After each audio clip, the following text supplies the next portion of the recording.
Magandang araw mga bata! Ako nga po pala si Kuya Junjun, ang inyong kwentista on the job trainee na nagmula sa Camarines Sur Polytechnic Colleges.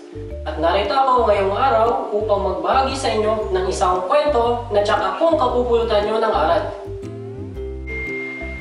Pero bago tayo magsimula, mayroon muna akong katanungan para sa inyo. Mga bata, alam niyo ba ang halamang piti-piti o kaya tawag sa ating putok-putok? Wow! Magaling! Nakita na ba kayo na ang bunga nito?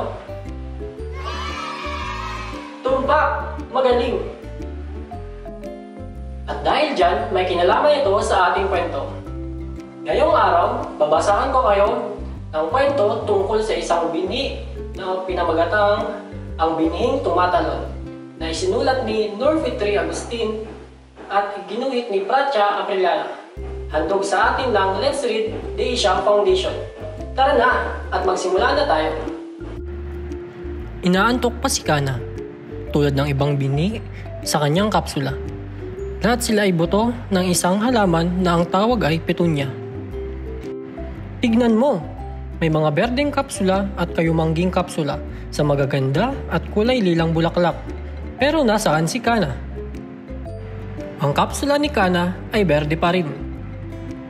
Samantala, patuloy na lumalaki si Kana at ang iba pa niyang kasamang binhi. Nangangailangan na sila ng mas malaking espasyo. Dahan-dahan, ang kulay ng kapsula ay nagbabago at nagiging kayumanggi. Sobrang sikip. Umuulan! Ang mga tuyong kapsula ay nabasa. Naku! Bumukas ang kapsula. Pagmasdan ng mga bining tumatalon. Tumalon sila dito, doon at kung saan-saan pa. At lumapag sa buong halamanan. Saan kaya napunta si Kana? Kumusta? Sino kaya ang papalapit? Naku! Kakainin ba niya si Kana? Ayan na! Malapit na! Pero teka, anong ginagawa niya ngayon? Chew! Ang mga binhi ay lumulutang sa hangin. Ang hangin ay nagdadala sa kanila. Brr! Saan sila pupunta ngayon? Isang ilog. Mukhang nakakapresko. Gustong lumangoy ni Kana. Si Kana at ang kanyang mga kaibigan ay masayang lumulutang. Ang mga binhi ay patuloy na naaanod sa agos ng ilog. Hoy! Ano ang gustong gawin ng mga isdang ito? Lumapit ang mga isda kay Kana at sa kanyang mga kaibigan. Sana hindi sila gutom. Sa kabutihang palad, tinangay ng agos si Kana papalayo. Ligtas na ang lahat ngayon. Panatag na ang binhi. Makikita mo ba ulit si Kana? Whoosh! Dinadala ng agos ng tubig ang mga binhi patungo sa pampang ng ilog. Oras na para magpahinga. Inaantok sila sa malambot na lupa. Nagsisimula nang makatulog si Kana. Tignan mo kung ano ang nangyayari sa katawan ni Kana.